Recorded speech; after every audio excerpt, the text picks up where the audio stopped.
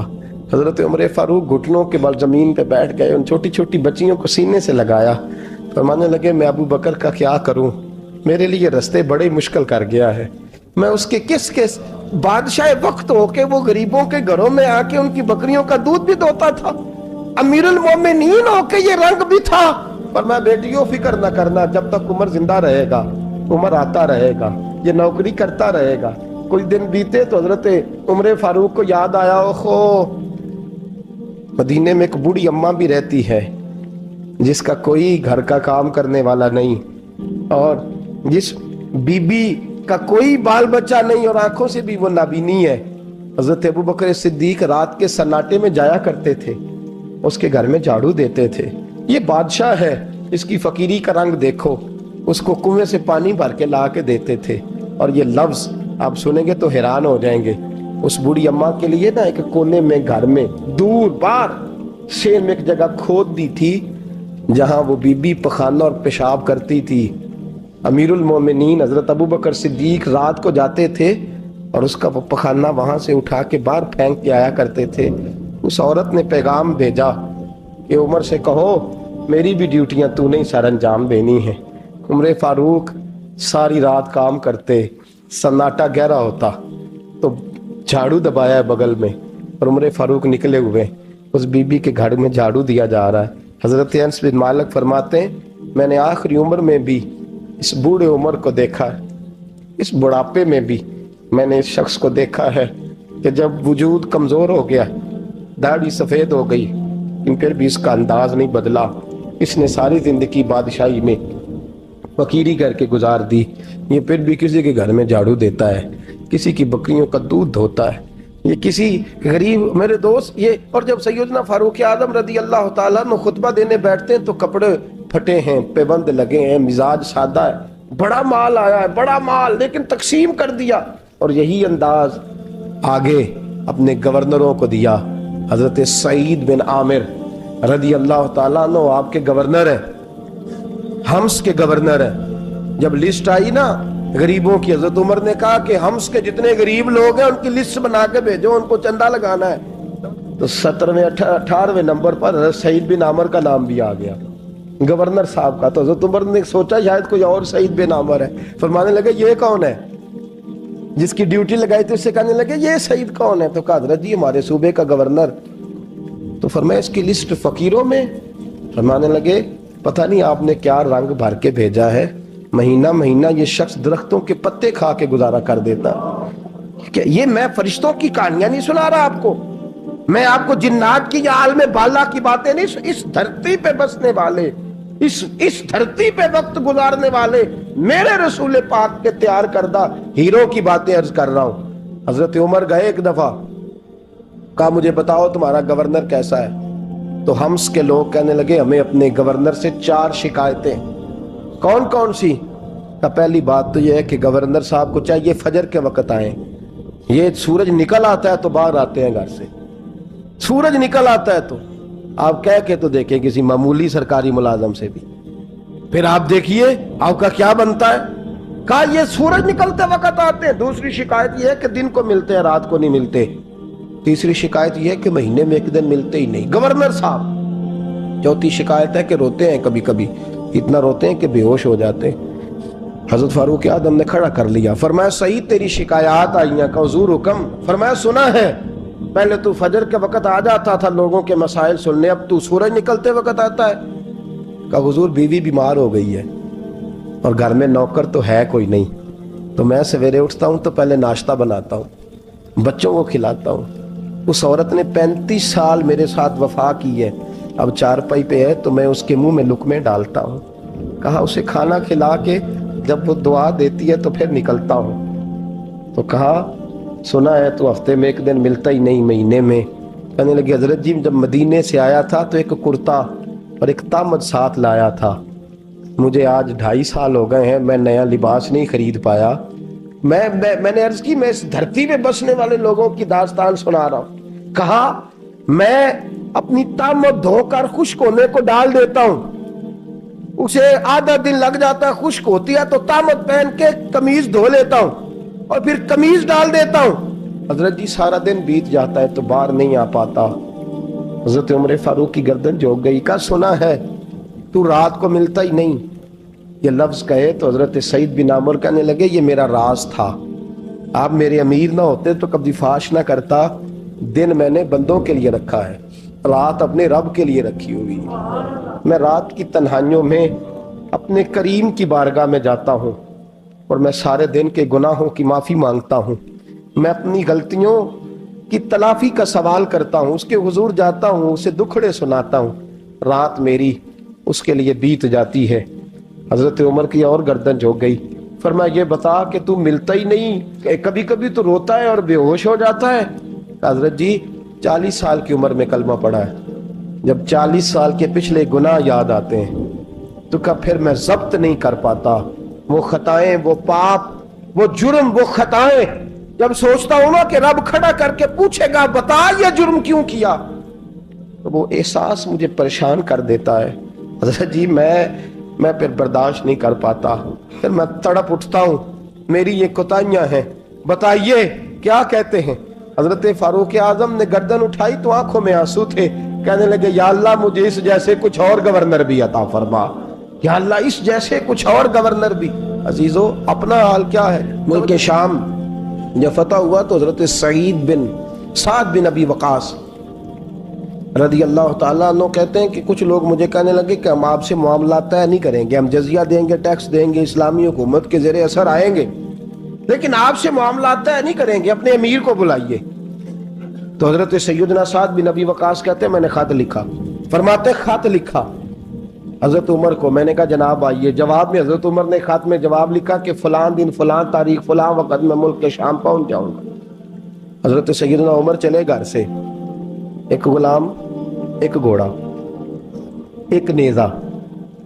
حضرت فاروق اعظم نے کچھ کھجوریں, خشک کھجوریں, کچھ سرکہ باندھ کے رکھ لیا رستے میں کھانے کو. یہ بادشاہی میں فقیری ہو رہی ہے. لاکھوں مربع میل کا حکمران ہے, اربوں روپے پاس پڑے ہوئے, وہ ساری چیزیں رکھ لیں اور سیدنا عمر فاروق رضی اللہ تعالیٰ عنہ چلنے لگے. اب غلام سے کہنے لگے بھئی میرا گھوڑا ذرا ماڑا ہے, کمزور ہے, طے کر لیں اتنے میل تو گھوڑے پہ بیٹھے گا, میں پیدل چلوں گا, پھر اتنے میل میں گھوڑے پہ بیٹھوں گا, تو پیدل چلے گا. ملک شام پہنچنے کا وقت آ گیا. جب وقت آیا تو پیدل چلنے کی سواری حضرت عمر کی تھی, ان کی باری تھی پیدل چلنے کی, اور سواری پر سوار ہونے کی باری غلام کی تھی. توجہ, یہ لوگ رشتے کرتے ہیں نا تو کرائے کی کار لے کے چلے جاتے ہیں, بعد میں وہ پوچھتے ہیں کہ تسی تے کار تے آئے سو. ہم اپنے آپ کو بنانے کے لیے جھوٹی انعام بھی خریدنی پڑے تو خریدنے سے ہم پرہیز. ہم جو بتاتے ہیں وہ ہم ہوتے نہیں, اور جو ہم ہوتے ہیں وہ ہم بتاتے. حضرت سیدنا عمر فاروق رضی اللہ تعالیٰ عنہ سواری پہ غلام ہے, خود پیدل ہے, اور حال کیا ہے بارش ہوئی تھی تو کچھ پانی کھڑا تھا چھوٹے چھوٹے جوہڑوں میں, چھوٹے چھوٹے تالاب بنے ہوئے تھے, پانی کھڑا تھا. تو حضرت عمر فاروق رضی اللہ تعالیٰ چمڑے کے جوتے پہنے, وہ جوتے دونوں اتار کے تو بغل میں دبا لیے. حضرت سعد بن ابی وقاص فرماتے ہیں اسی بغل میں نیزہ رکھ لیا اور تامت تھوڑا اونچا کر لیا کہ پانی سے چلنا ہے, اور غلام کو گھوڑے پہ بٹھایا ہے اور گھوڑے کی لگام پکڑی ہے تو یوں پیچھے رکھی ہوئی. اور حضرت سیدنا فاروق اعظم رضی اللہ تعالیٰ عنہ آ رہے ہیں. غلام کہنے لگا حضور لوگ دیکھ رہے ہیں, مہربانی کریں بیٹھ جائیں. فرمانے لگے نہیں باری تیری ہے, تو ہی بیٹھے گا. اس نے کہا حضور نہیں وہ تو ٹھیک ہے, کوئی باری فرض تو نہیں نہ ہو گئی, آپ مہربانی کریں آپ آ جائیں, ذرا لوگ آ رہے ہیں. فرمایا تمہیں کہا نا. غلام کا تھا میں نے تیسری دفعہ کہا تو حضرت عمر نے جلال سے دیکھا, اور جناب عمر کا جلال تو زمین کانپنے لگ جاتی تھی. کہتے ہیں کہا حضور آپ آ جائیں, تو کہتے تجھے کہا ہے نا چپ کر کے بیٹھا رہے. کہتے ہیں میں گھوڑے پہ ہی کانپنے لگا. غلام اب حضرت سعد بن ابی وقاص کہتے ہیں سورج غروب ہو رہا تھا, شعائیں پانی میں پڑ رہی تھی. حضرت عمر پانی سے, میں نے غور سے دیکھا تو دوڑا گیا. جا کے نا بچے نہیں مشورہ دیتے ابا جی کو, ابا جی انج نہیں کریدا دور بدل گیا جے.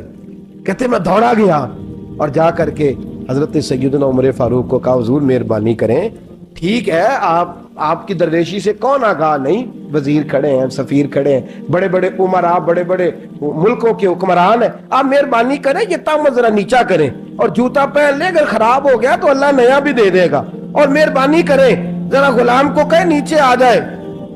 حضرت عمر کہنے لگے تمہیں کیا تکلیف ہے؟ کہا حضرت جی وہ وزیر مشیر کھڑے ہیں, یہودی ہیں, عیسائی ہیں, نجرانی ہیں, وہ بڑے بڑے مذاہب کے اور بڑے بڑے ملکوں کے ہیں, آپ کا بڑا نام سنا ہے. حضرت سیدنا سعد بن ابی وقاص فرماتے ہیں میرے ساتھ اتنا ترش رویہ حضرت عمر کا پہلے کبھی نہیں ہوا.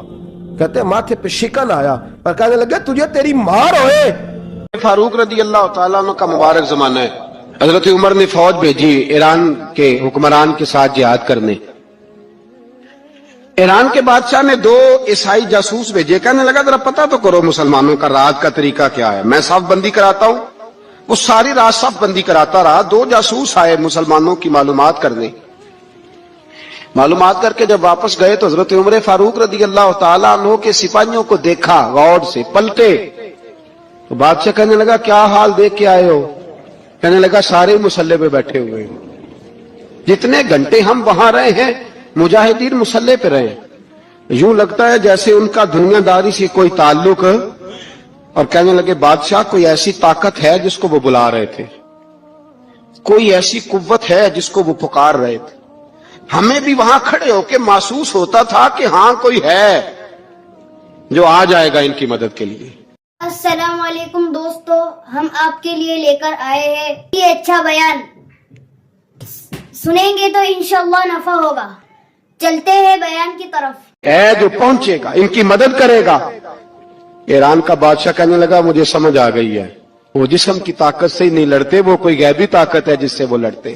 بھائی وہ غیبی طاقت بھی تو ہمارے پاس ہم نے ناراض کر لیا نا, وہ بھی تو نہیں نا, مسجد کا رخ بھی تو کوئی نہیں. اور میں نے پچھلے جمعے بھی کہا تھا پھر کہتا ہوں وہن ہو گیا امت کو. نبی پاک نے فرمایا امت کو وہ کیا ہے, دنیا سے محبت ہو گئی ہے, موت سے کراہت ہو گئی, وہن ہے. صحابہ کرام کو موت سے بڑا پیار تھا, موت سے بڑی محبت کر. ہماری طرح نہیں, وہ کہتے تھے مریں گے تو منو مٹی, تو وہاں ٹھیک ہے عذاب قبر حق ہے, لیکن میں کہا کرتا ہوں سالوں کے بعد جو پردیس سے ماں کے پاس آئے, ماں اسے عذاب نہیں دیتی, اس کا ماتھا چوما کرتی ہے. اور بھائی جو رب کریم کی بارگاہ میں جائے گا تیرا کیا خیال ہے, گل سڑ جائے گا؟ مدینے والے حبیب نے فرمایا قبر المومن روضۃ من ریاض الجنہ, فرمایا میرا مومن جب قبر میں جاتا ہے تو اللہ جنت کے سارے دروازے کھول دیتا ہے, وہ تو اللہ کی رحمت میں پہنچتا ہے. کون کہتا ہے مومن مر گئے, وہ تو قید سے چھوٹے اپنے گھر گئے. کون کہتا ہے قبر میں عذاب ہے تو صرف عذاب ہی ہے, ہاں مجرم کو سزا ملے گی, لیکن مومن ہمیشہ جہنم میں, وہ بالآخر جنت میں جائے گا, بالآخر جنت میں جائے گا. اور کسی درویش نے بات کی, وہ کر کے چلے گئے, پر کمال ہی کر گئے. کہنے لگے دوزخ میں میں تو کیا, میرا سایہ نہ جائے گا, کیونکہ رسول پاک سے دیکھا نہ جائے گا. نبی پاک سید عالم علیہ السلام کے غلام تو دیکھو نا, ساری زندگی عمر فاروق, بخاری پڑھو تو صحیح, ساری زندگی عمر ہر نماز کے بعد کہتے تھے اللہم ارزقنا شہادت فی سبیلک, اللہ بسترے پہ موت نہ دینا, موت مجھے شہادت کی دینا. حضرت سیدنا مولا علی شیر خدا کرم اللہ تعالیٰ وجہ الکریم ساری زندگی کہتے رہے, اللہ علی نے میدان میں عمر گزاری ہے, اسے شہادت کی موت عطا فرما. وہ بھائی یہ تو شہادتیں مانگنے والے. حضرت امام حسین میدان کربلا میں کھڑے تھے, شمر کہنے لگا حسین تیری چاروں جانب موت ہے. تو آپ فرمانے لگے تجھے ابھی ہمارا پتہ ہی نہیں, موت سے تو ہمارا پیار چلتا ہے. اور فرمایا یہ شہادت تو ہمارا پیچھا کرتی ہے, پہنچ جاتی ہے جہاں ہم ہوتے ہیں. موت سے ڈرا رہا ہے. مسلمان کا مرنے کو دل نہیں کرتا, ورنہ وہ اتنی بڑی کوٹھی میں کون رہے گا. مرنے کو دل اس لیے نہیں کرتا کہ وہ جو 6 کروڑ 10 کروڑ ڈالر لوٹ کے رکھے مر گئے تو کھائے گا کون. وہ فقیر فاقہ مست تھے, ان کا گھر ہی کوئی نہیں تھا, ان کے بینک بیلنس ہی کوئی نہیں تھے. وہ کہتے تھے گھر ہمارا ہے وہ جو ہمارے رب نے تیار کیا ہوا ہے, ہمارا بینک بیلنس ہے وہ جو ہمیں جنت میں جا کے ملے گا. ان کا تو یہ کھاتا ہی کوئی نہیں تھا, اس لیے وہ شہادت کی. حضرت عمر بن جموع رضی اللہ تعالیٰ عنہ میدان احد میں 4 بیٹے لے کے آئے. کتنے بیٹے بول کے بتائے؟ 4 بیٹے لے کے عمر بن جموع آئے, اور خود ایک ٹانگ سے لنگڑے سے آپ ہیں, ٹانگ چھوٹی ہے. حضور کے سامنے کھڑے ہوئے کہا محبوبہ میرے 4 ہی تھے, میں 4 ہی لے آیا ہوں, قبول کر لے. تو حضور نے فرمایا تو کیوں تلوار اوڑے آیا ہے, یہ تو نے کیوں گلے میں اسلحہ ڈالا ہوا ہے. کہا یا رسول اللہ میں نے بھی تو جانا ہے نا. تو حضور نے فرمایا 4 بیٹے جو ہیں. تو حضرت عمر بن جموع نے بات کی. صحابہ کہتے ہیں ہم لبوں سے مسکرا رہے تھے, آنکھوں سے رو رہے تھے. کیا عجیب انداز ہے. السلام علیکم دوستو, ہم آپ کے لیے لے کر آئے ہیں بہت ہی شاندار بیان لے کر آئے ہیں. سنیں گے تو ضرور انشاءاللہ نفع ہوگا. اب چلتے ہیں بیان کی طرف.